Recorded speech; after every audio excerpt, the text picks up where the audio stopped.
Muito boa tarde a todos. Estamos iniciando mais uma reunião dos consultores do Espaço Democrático, do PSD. Hoje, com muita alegria, recebendo algumas participações ilustres. Em primeiro lugar, eu queria saudar aqui um novo conselheiro, um novo colaborador aqui do Espaço Democrático, o economista Felipe Salto, que é economista-chefe da Warren Investimentos, já foi pelo diretor executivo, né, do Instituto Fiscal, da Instituição Fiscal Independente do Senado da República, já foi secretário da Fazenda do Estado de São Paulo e que vai agora, a partir de agora, colaborar aqui com a Fundação Estado Democrático, com o vasto conhecimento que ele tem da economia. Seja muito bem-vindo, Felipe Salto. Eu queria saudar também o retorno aqui do nosso Cesário Ramalho, nosso homem do agro, que é o coordenador do Conselho de Agro da Estação Comercial de São Paulo, e já era coordenador do Conselho Temático de Agricultura, de agronegócio aqui do Espaço Democrático. Ele ficou afastado um tempo, para tristeza nossa, mas agora o Cesário está de volta para colaborar conosco. Eu queria apresentar, Felipe, Cesário, para vocês que não lembram, queria fazer uma apresentação rápida dos participantes dessa reunião, dos nossos companheiros conselheiros. Vou começar aqui, ali pela minha direita, está aqui além do Cesário Ramalho, que eu já falei, o nosso professor Roberto Macedo, economista, salve professor, jornalista Marcos Garcia, o Maurício, uma visita nossa, o Maurício Patomati, aqui a nossa senadora suplente e secretária do Espaço Democrático, Ivane Bosco, cientista político Rubens Figueiredo, o cientista político, especialista em área de economia de segurança pública, o nosso Túlio Campos, cientista político Rogério Schmidt, a Cíntia Bicho, que é mais uma convidada nossa, sempre presente aqui, o João Francisco Papal, superintendente da Fundação, Eduardo Jorge, o nosso colaborador, nosso conselheiro também, ambientalista, médico sanitarista, bastante frente de todos, né? Tem colaborado, o economista Luiz Alberto Machado, em esquerda, e o Roberto Ordilho, presidente da Associação Comercial, e também consultor aqui do Espaço Democrático. O Felipe Salto esteve aqui conosco em 2018, fazendo uma palestra sobre a crise fiscal. A palestra gerou inclusive uma revista, está aqui, essa revista aqui, e o Felipe, o mote que você colocou naquela palestra era crise fiscal. Ou o Brasil muda, ou o Brasil retrocede. Antes de você falar do pacote fiscal provavelmente dito, eu queria te perguntar se o Brasil mudou ou retrocedeu nesses 6 anos que se passaram. Seja bem-vindo. Bom, em primeiro lugar, cumprimentar a todos, agradecer pelo convite, né, do presidente Gilberto Kassab, também o Sérgio Rondino, o professor Roberto Macedo, para mim uma referência maior, um conselheiro, um tutor, desde a época que eu era assessor do senador Serra ainda, também o Ordine, participo lá também do Conselho da Associação Comercial, prazer. Rogério Schmidt, que foi meu colega na Tendências Consultoria, quando eu estava começando, já nessa área de macroeconomia e contas públicas, o Rogério é o coordenador da área de análise política da consultoria. E agradecer a todos vocês aí pelo espaço, vai ser um prazer poder participar aqui das reuniões e tentar colaborar principalmente com esses temas, né, de macroeconomia e contas públicas. Naquela ocasião que eu tive aqui, respondendo a sua pergunta, onde nós tínhamos uma situação fiscal já bastante grave, e o Brasil vive as voltas com esse tema fiscal desde pelo menos a promulgação da Constituição de 88, porque eu entendo que a Constituição Cidadã representou, obviamente, um avanço importantíssimo, mas ela determinou uma série de obrigações, como, por exemplo, na Previdência Social, no abono salarial, no seguro-desemprego, os benefícios sociais em geral, as vinculações, as indexações, e isso tem uma razão de ser, tem uma resposta a um período de exceção, para que se pudesse garantir determinadas fatias do orçamento para áreas que, de fato, são essenciais e são importantes. Mas lá se vão 36 anos e essas vinculações, indexações e amarras orçamentárias acabaram se transformando em algozes do nosso processo orçamentário. que é bastante rígido, 93,6% do orçamento, pelas nossas contas, lá na Warren, na corretora onde eu trabalho atualmente, 93,6% é o percentual de rigidez orçamentária. Então, significa que são gastos obrigatórios ou que têm algum grau de obrigação dado por uma indexação legal ou constitucional ou ainda pelas vinculações, 93,6%. Então, restam 6,4% para as chamadas despesas discricionárias, que antigamente eram os investimentos e o custeio da máquina. Mas agora eles têm que dividir espaço também com um pedaço da saúde, porque o piso constitucional ele não é cumprido só com as obrigações da saúde. Então, eu preciso de um pedaço das despesas discricionárias para poder cumprir. E um terceiro, aliás, um quarto componente da discricionária, que agora são as emendas parlamentares. Ah, mas não eram no passado? Não eram, mas elas representavam menos de 1% da despesa discricionária. Hoje são 24,2% só para as emendas parlamentares. E as emendas ganharam também um status constitucional diferenciado. Na gestão do presidente Rodrigo Maia, isso aconteceu, as emendas viraram impositivas, as individuais, né, as emendas individuais. Metade tem que ir para a saúde e um percentual carimbado na Constituição de hoje 2%, né, porque inclui também as de bancada. Primeiro foram as individuais, depois as emendas de bancada estadual também ganharam esse status constitucional. E as emendas de comissão, o terceiro tipo de emendas, né, que não estão carimbadas na Constituição, mas que na Lei de Diretrizes Orçamentárias, que é a lei que prepara o orçamento de 2024, o relator, o deputado Danilo Forte, colocou uma proposta de vinculação também à receita corrente líquida. Então, você tem aí cerca de 3% da receita corrente líquida, que gira em torno de 1 trilhão 850, ou seja, nós estamos falando de 54 bi, que vão só para as emendas parlamentares. E as emendas ainda ganharam, nessa novela toda, né, que começou com as emendas impositivas, um capítulo também que merece uma atenção à parte, que é a questão das emendas PIX, como são chamadas, né? O nome oficial é transferência especial. O dinheiro voa de Brasília para a entidade ou para o município sem controle algum. Ah, mas a LDO manda o TCU analisar. Isso eles foram correndo atrás do prejuízo. Agora bota o Tribunal de Contas do município. Então bota que tem uma prestação de contas e tal. Até que o Supremo Tribunal Federal determinou, na decisão recente do ministro Flávio Dino, que fossem bloqueadas todas as execuções das emendas parlamentares impositivas neste ano. Agora ele reverteu a decisão porque o Congresso aprovou um projeto que é mais ou menos, mas que atende pelo menos a questão da transparência, da prestação de contas, né, accountability, a capacidade pelo menos de mostrar para a sociedade para onde esses recursos estão caminhando. Então, esse quarto componente da despesa discricionária espremeu ainda mais a possibilidade de você fazer aqueles ajustes fiscais que eram muito conhecidos, do tipo controle na boca do caixa. Que você começa o orçamento, o ano com um orçamento fictício, né?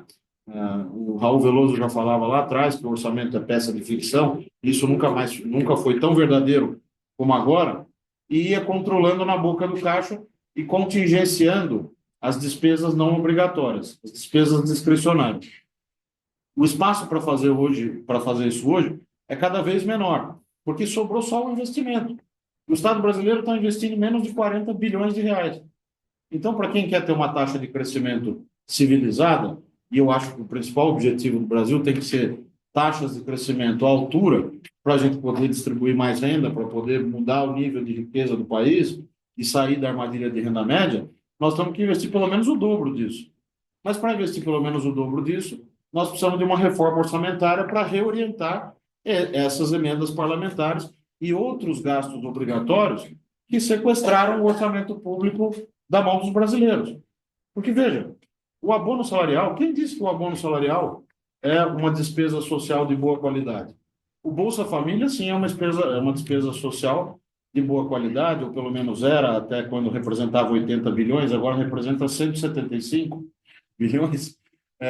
Mas o abono vai para quem tem carteira assinada, não vai para quem é mais pobre, né? Ah, mas quem tem carteira assinada e recebe até 2 salários mínimos é pobre. Bom, quero dizer que a renda média do brasileiro é R$ 1.880. Infelizmente, nós estamos vivendo ainda num país pobre. E o que que nós precisamos? Precisamos de crescimento econômico. Então, reorientar o processo orçamentário para isso. O PPA, por exemplo, Plano Plurianual, que vem também desde a Constituição, junto com a Lei de Diretrizes Orçamentárias e com a Lei Orçamentária Anual, que é o orçamento propriamente dito, deveria ser o lugar geométrico dessas discussões todas sobre o desenvolvimento do país. Os projetos que nós queremos, os projetos de infraestrutura, principalmente, divididos regionalmente. Só que o PPA se transformou numa peça, é uma lei também que tem que ser aprovada a cada 4 anos, que vai sendo adaptada de acordo com as necessidades da Lua. Então, para o ano que vem, se eu preciso entregar o déficit zero e a receita está mais baixa, e criou-se um Vale Gás novo, ou aumentou o orçamento do abono salarial, o que quer que seja, ou as emendas, então eu ajusto o PPA. Olha, isso não é um planejamento como a gente gostaria de ter para que, de fato, o país seguisse uma linha por pelo menos 4 anos para ampliar os seus investimentos em infraestrutura. Esse é o principal desafio. Só que o problema é o seguinte, é que de 2018 para cá, houve algum avanço, né? Se a gente observar as contas públicas, só pioraram, né? De 2019 a 2022, justiça seja feita, o ministro Paulo Guedes conseguiu duas coisas. Aprovou a reforma da Previdência, e isso produziu uma contenção do crescimento do gasto do regime geral da Previdência, mas nós já estamos de novo às voltas com esse problema, porque o gasto com Previdência voltou a aumentar e nós vamos ter que fazer uma segunda reforma da Previdência. E a segunda coisa que merece destaque foi a introdução da sustentabilidade fiscal dentro dos princípios constitucionais. Isso veio pela emenda constitucional 109, derivada da PEC emergencial. Teve uma terceira coisa também, que do ponto de vista estritamente fiscal foi positiva, que foi o congelamento de concursos e salários. A despesa de pessoal passou de 4,2% para 3,4% do PIB na gestão do Paulo Guedes. Então, isso foi o que aconteceu no fiscal, e só. O resto foi a ajuda camarada da inflação, que sempre ajuda, tanto que eu estava na instituição fiscal independente, e nós projetávamos na pandemia que a dívida pública ia alcançar 96,8% do PIB. Nós e a torcida do Flamengo, né, que o Rogério gosta, ou do Corinthians ou do Palmeiras, que eu prefiro. Mas todos erramos, porque o Banco Central decidiu operar com uma taxa de juros muito baixa, e tudo bem, eu acho que o Roberto Campos Neto não errou necessariamente ali, porque a incerteza era tão grande que ninguém sabia quanto você ia precisar gastar, qual seria o tamanho do baque que a pandemia geraria na matriz de produção, no consumo, na capacidade produtiva em geral, e o Banco Central, então, colocou a taxa nominal de juros em 2%, levando o juro real pela primeira vez ao campo negativo. Só isso teve consequências sobre a inflação, que ficou mais alta. Essa inflação mais alta ajudou no denominador da dívida PIB, porque a receita ficou mais alta e o resultado primário melhorou temporariamente, e também no denominador da dívida PIB, porque o PIB nominal ficou mais alto. Então, a dívida bateu ali quase 90% do PIB, 89%, mas não chegou nos 96,8% que muitos projetavam. Mesmo assim, é uma dívida gigantesca. Se você pegar os nossos atuais 77% do PIB de dívida, eles representam, fazendo as mudanças que precisam ser feitas para comparar com os outros países, 14 pontos percentuais do PIB a mais do que a média dos emerging markets, dos países emergentes. Então, é muita coisa. Nós temos um nível de dívida muito alto. Ah, mas é uma crise de solvência? Não.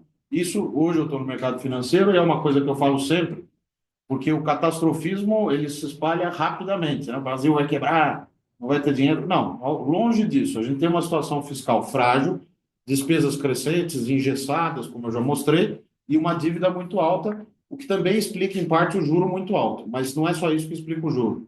A gente precisa discutir também a política monetária, a meu ver, e essa composição da dívida, que metade dessa dívida é indexada à própria Selic. Mas isso é um outro tema que a gente pode até debater um pouco mais. E essa dívida, 14 pontos mais alta, que está crescendo, ela não tem um crescimento explosivo. O Tesouro Nacional, por exemplo, hoje nós estamos no dia 10 de dezembro, ele já refinanciou toda a dívida que ele precisava refinanciar desse ano. e ele ainda tem 1,5 trilhão no caixa para ele fazer o que ele quiser sem emitir mais um centavo de título público. Ora, isso não é uma situação de quem é insolvente, percebe? E as contas externas estão equilibradas também, porque você tem um déficit em transações correntes que é plenamente financiado, e essas coisas podem mudar? Pode, mas que é plenamente financiado pelo investimento estrangeiro direto, tem reservas internacionais gigantescas, nenhum país emergente tem o nível de reservas que nós temos, portanto, você tem uma composição geral da economia que é positiva e que nos dá uma certa segurança. Agora, quando o governo não consegue resolver sistematicamente esse problema fiscal, que não é tão grave, ele pode, em algum momento, se tornar gravíssimo. O Maílson da Nóbrega, que foi meu chefe, a gente estava conversando outro dia, ele falou, não, Felipe, você está errado, nós já estamos numa crise fiscal iminente, vai acontecer a qualquer momento. Eu não acho. Porque se nós tivéssemos uma crise fiscal iminente, não ia ter essa demanda gigantesca por título público que eu vejo diariamente e com taxas de juros altas? Sim, mas tem demanda para financiar a dívida pública e o Tesouro tem um caixa gigantesco, né? Então, é importante a gente ter isso presente, porque o desafio fiscal não é só sair cortando gasto. Nós temos que ter uma reforma orçamentária. Quando eu trabalhava com o senador Zé Serra, no Senado, o senador Tasso Gereissati conseguiu aprovar um projeto de reforma da Lei 4.320, que é do governo João Goulart, Rubens. A Lei 4.320, de 1964. É a Lei Geral de Contas Públicas até hoje. E veio a Constituição Cidadã. Nós vamos fazer agora uma lei complementar que vai ser substituir essa Lei 4.320. Lá se vão quase 40 anos e não veio a nova lei. Por isso que a LDO ficou gigantesca. A LDO tem um problema de obesidade mórbida, porque você vai enfiando na LDO as regrinhas. Agora as emendas vão funcionar assim. Agora o abono é obrigatório. O Bolsa Família é despesa obrigatória com controle de fluxo. Só pode contingenciar tantos por cento. É um mundo de regras. Não é só a regrinha da meta fiscal, que é a mais aparente e que se discute no jornal. Então, se a gente quer enfrentar a sério esse problema, e aí é uma pena que o governo não tenha feito isso na primeira parte desse mandato, deveria apresentar uma proposta de reforma orçamentária.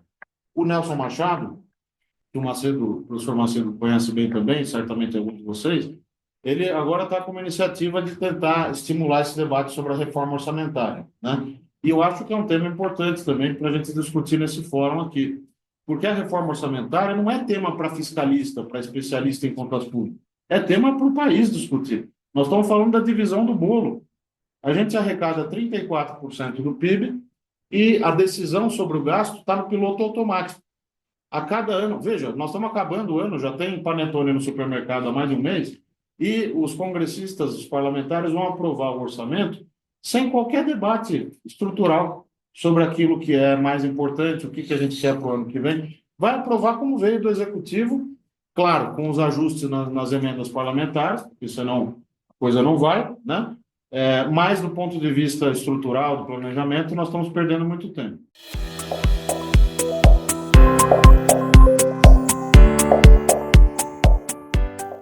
O novo arcabouço fiscal, né, a Lei Complementar 200 de 2023, foi um avanço, a meu ver, porque o antigo teto de gastos do governo Michel Temer, a emenda constitucional 95 de 2016, ele era simplesmente incumprível, né? Porque, veja, quando o Paulo Guedes, que não dá para dizer que não é liberal, assumiu em 2019, ele deu uma entrevista para a Folha de São Paulo, salvo o melhor juízo, falando o seguinte, olha, eu vou ter que mandar a proposta orçamentária e essa regra que eu herdei aqui, simplesmente eu não consigo cumprir. Como é que eu faço para mandar o PLOA, Projeto de Lei Orçamentária Anual?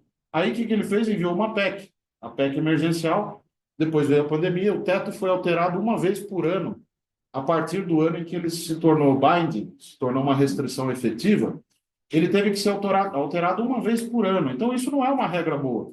Se eu preciso ficar alterando ela a toque de caixa, é porque a regra pecou pelo excesso de rigidez.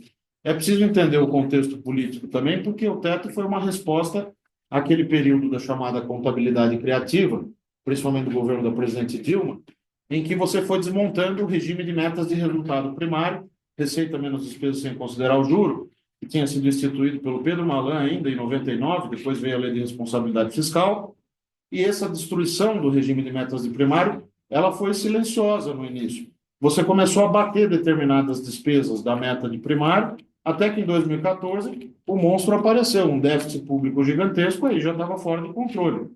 Qual foi a resposta? Foi, então vamos fazer um teto de gasto. A despesa não pode crescer mais do que a inflação. Aí o mercado adorou, a curva de juros caiu, etc, etc, até a página 2, porque ele precisava combinar com os russos, né? No caso, a Constituição Federal, que manda o abono salarial crescer mais do que a inflação, que define que o piso da Previdência é o próprio salário mínimo, e o salário mínimo cresce acima da inflação, e por aí, e as vinculações constitucionais da saúde e da educação, etc, etc. Então, o novo arcabouço fiscal, ele reflete um certo aprendizado com essas experiências, a meu ver, porque ele contém uma regra de gastos, que é um limite para a despesa pública federal, parecido com o teto de gastos, mas é um limite para a taxa de crescimento, que é baseado na evolução passada da receita. Se a receita líquida passada cresceu X%, a despesa só poderá crescer 70% de X%. Então, se cresceu 2, só pode crescer 1,4%. E a taxa máxima é 2,5%. Essa é a regra do Haddad, que foi aprovada no ano passado. Está numa lei complementar. Então, foi desconstitucionalizado o teto. E a outra perna da lei complementar 200, do novo arcabouço fiscal, é uma meta de resultado primário, que aí não tem tanta novidade, porque já vem desde 99 e depois foi cristalizado na lei de responsabilidade fiscal. Mas a novidade está em duas coisas. Primeiro, que ela tem três coisas. Ela tem uma banda, então, por exemplo, para esse ano a meta é 0, mas tem uma banda superior de 0,25% do PIB e um limite inferior de menos 0,25% do PIB. Né? No caso desse ano, é um déficit de 28,8 bi. Se eu fizer um déficit de 28,8 bi, eu terei cumprido a lei. A mesma coisa vale para a banda superior. Né? Precatório nessa, não? Aí é outra história. O precatório, teve a PEC dos precatórios, com a emenda 113 e a emenda 114. A PEC, ela... Mais 44 precatórios. Então, aí a PEC dos precatórios, ela criou um sublimite, é uma confusão, né, para o pagamento de precatórios. Porque o Paulo Guedes viu que ia ter 89 bi de precatório para pagar no ano seguinte e falou, bom, é um meteoro, ele usou esse termo, está caindo na minha cabeça, eu preciso limitar. Aí aprovou-se, então, a PEC para dizer, eu só pago até quanto? Até o valor que era em 2016, orçado. Por que 2016? Porque foi o ano do teto de gasto, corrigido pela inflação. Essa regrinha fazia com que dos 89 jogasse 50 bi para frente, que é o que eu chamei na época de bola de neve. E virou uma bola de neve, porque em 2023 já tinha 92,4 bilhões para pagar de precatórios extra-orçamento. Aí o Supremo Tribunal Federal veio e falou o seguinte, acabou essa brincadeira, paguem tudo, e aquilo que exceder ao antigo sublimite, criado pela emenda 113, pela emenda 114, lá no 107A do ADCT, vocês podem não contabilizar para fins da meta fiscal, até 2027, que é o que está acontecendo agora. Por exemplo, para 2025, tem 44,1 bilhões de precatórios nessa situação, que serão pagos e não serão contabilizados para fins de cumprimento da meta fiscal. Então, para dar um exemplo concreto, para o ano que vem, o que o governo precisa para cumprir o arcabouço? Ele precisa fazer o zero? Não. Ele pode entregar um déficit de 75,1 bilhões, que ele terá cumprido a meta zero. E o mercado Porque... Não, o mercado dá um pulo dessa altura, né? Por isso que o câmbio está estourando e a curva de juros está lá em cima, etc, etc.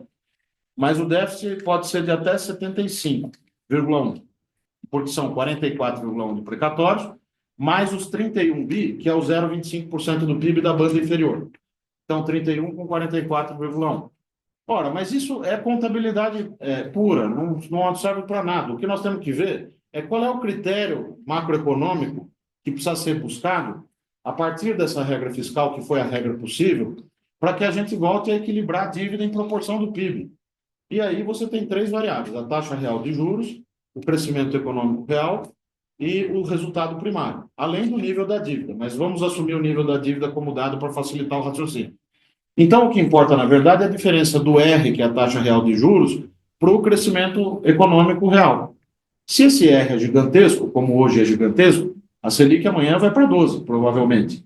Menos 4 ou 4,5 de inflação, nós estamos falando de um juro real de 7, 7,5. Não há Cristo que aguente. Então, você vai ter que fazer um superávit primário de 10% do PIB daqui a pouco, né? Então, o juro importa, né? Então, vamos assumir uma regrinha que é o seguinte, em 2 anos, o governo teria que gerar um superávit primário tal que estabilizasse a dívida, que vai bater 80%, 81%. Fica mais palatável, porque aí eu consigo sair de um déficit que nesse ano vai encerrar em 0,5% do PIB, para um superávit de 1,5% do PIB, ou seja, 2 pontos percentuais do PIB de ajuste fiscal, em 2, 3 anos, o que dá uns 70 bi por ano de ajuste. Não é pouca coisa, mas você pode revisar gasto tributário, você pode, nesse pacote que o Haddad anunciou, que eu vou comentar finalmente agora, também tem coisas interessantes que vão ajudar a produzir esse efeito, etc, etc.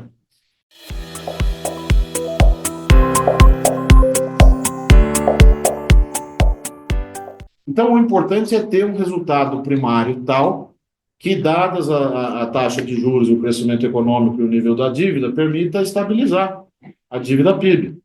E eu não preciso fazer isso agora. Eu preciso mostrar para os agentes econômicos a minha capacidade de fazer isso em algum momento.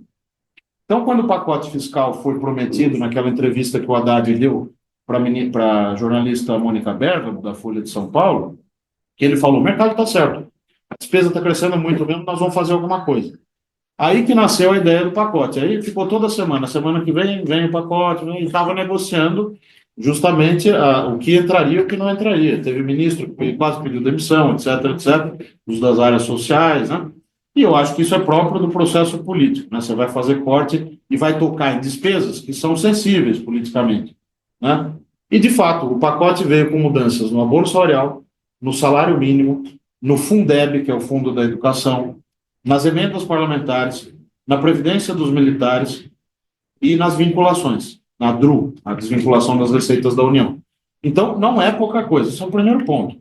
Só que eles fizeram uma bobagem, a meu ver, e eu entendo que foram razões políticas que levaram os membros do governo a fazerem isso, que é enfiar a proposta da reforma do imposto de renda no meio desse pacote, que era para ser um pacote de contenção de gastos. Ah, mas então é ruim reformar a tributação da renda? Não é esse o ponto. O ponto é que a gente esperava um pacote de gasto. E veio uma medida da noite para o dia.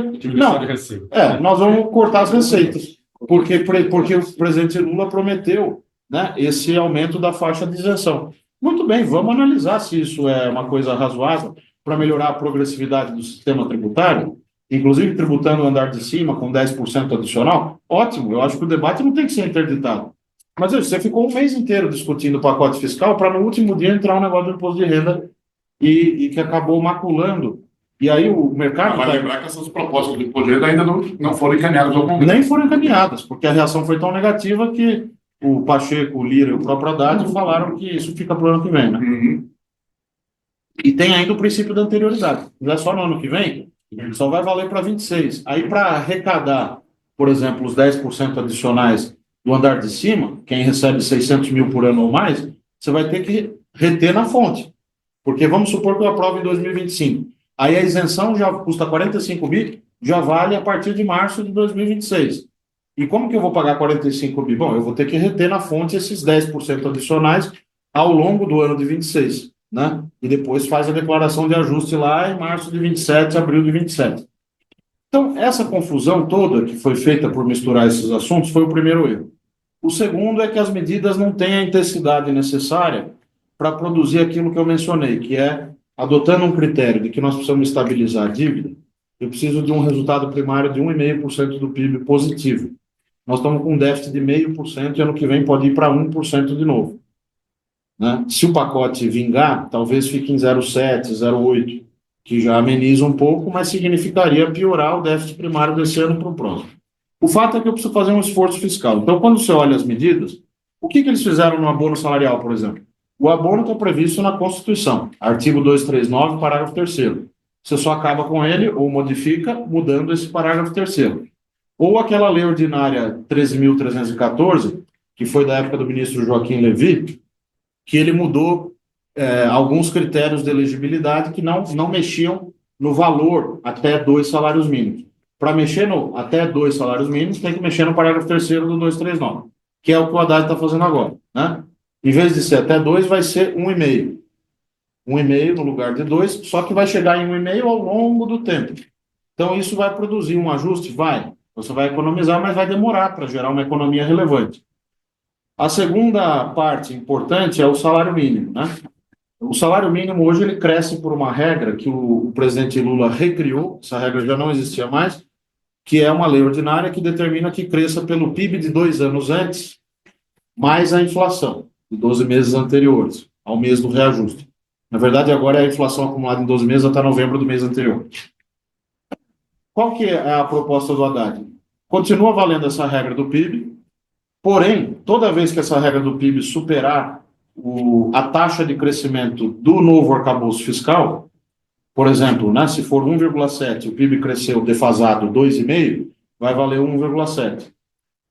Se o PIB cresceu 2,9%, então, 2 anos antes, né? E o salário mínimo tivesse que crescer 2,9 real, ele vai crescer só 1,7, que é a taxa do arcabouço. Então, isso levado para frente, em 7 ou 8 anos, essa medida produziria uma economia anual de até 30 bilhões de reais. É bastante coisa. Porque o salário mínimo serve de indexador para o abono salarial, para o seguro-desemprego, para a lei orgânica da assistência social, para a renda mínima vitalícia e para o benefício de prestação continuada. Cada real do salário mínimo são 400 milhões de despesas, temos anualizados. A outra medida do Fundeb, essa foi muito inteligente. Não que as outras não tenham sido, as outras também são boas. Mas essa do Fundeb, o que aconteceu? O Fundeb tem a nova lei do Fundeb, né, que foi aprovada, na verdade foi uma PEC. A União era obrigada a colocar 10% do que os estados colocam, né, a chamada complementação do Fundeb. 10%. Esse 10%, em razão dessa PEC que foi aprovada em 2019 e promulgada em 2019, esse 10% vai virar mais de 20% até 2026. Então, é um crescimento do orçamento da educação que é impraticável. Por que é impraticável? Você é contra a educação? Não. Porque tem uma série de outras rubricas no orçamento que também vão aumentar e também são da educação. Mas alguém disse que o Fundeb é que é o escolhido e tem que aumentar de 10% para 23%. Então, é isso que é interessante, porque a gente foi fazendo mudanças de 88 para cá que simplesmente olham para o número do orçamento. Tem que aumentar o orçamento, porque aí melhora a política pública. Mas ninguém parou para pensar, olha, essa política pública está sendo bem feita? Quanto que de orçamento para a educação eu preciso adicional? Ou será que eu estou gastando muito, etc, etc.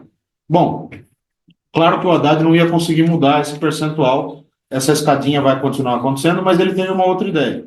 Ele falou, bom, já que tem algumas despesas, como por exemplo o ensino integral, que eu vou ter que fazer de qualquer jeito, e ela está fora do Fundeb, eu vou jogar ela para dentro do Fundeb, porque eu uso aquelas fontes orçamentárias que já estão no Fundeb para fazer um gasto que também eu já teria que fazer. Então ele combinou duas obrigações e vai produzir uma economia de 5 bi por ano só com essa questão contábil, que já é uma despesa que eu teria que fazer, mas eu vou colocar no guarda-chuva do Fundeb, onde eu já tenho um orçamento obrigatório previsto, né?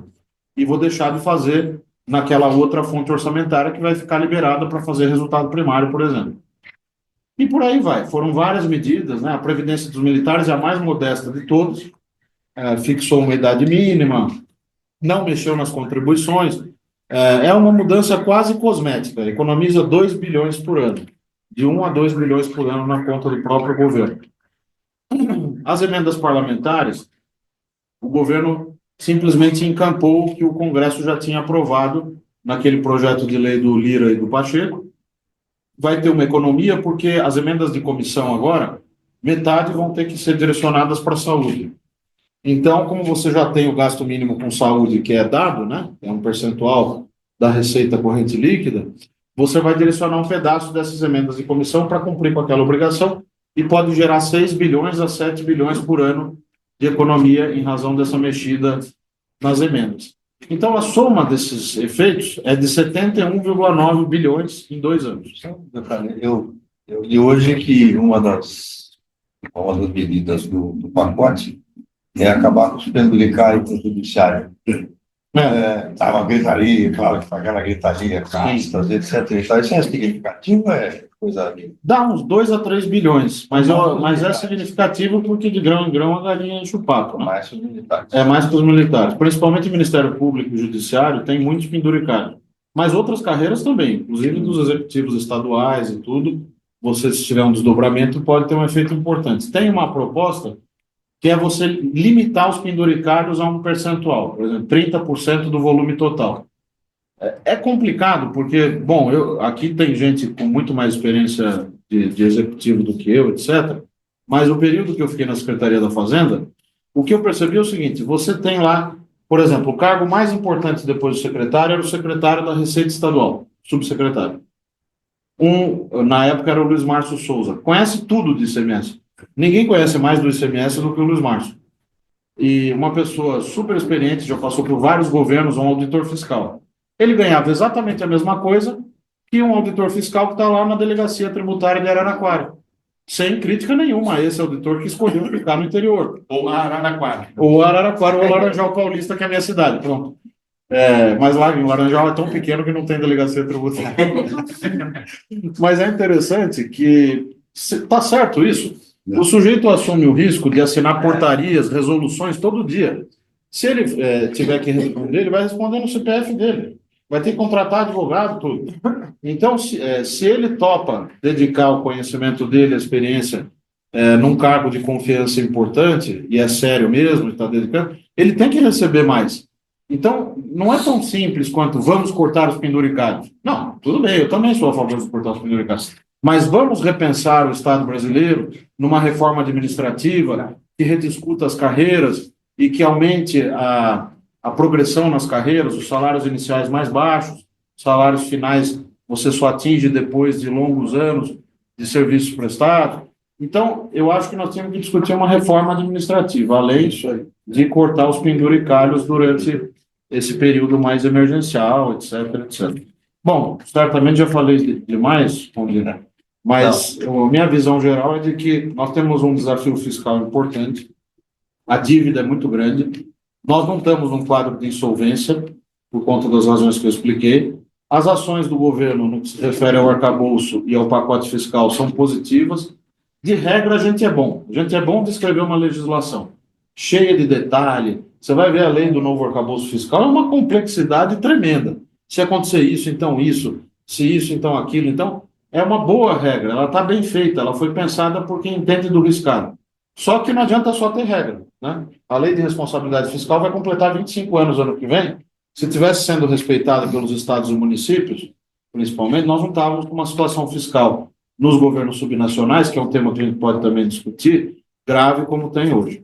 Então, muito obrigado e desculpe ter falado demais aí. Falou demais, não. Felipe Salto, quero agradecer demais a sua estreia, e dizendo que essa estreia já deu para a gente uma dimensão da valiosa colaboração que você vai poder dar para a Fundação do Espaço Democrático nos próximos tempos. Quero agradecer a participação de todos aí mais uma vez e agradecer a você que acompanhou esse programa Diálogos no Espaço Democrático mais uma vez. Até o próximo.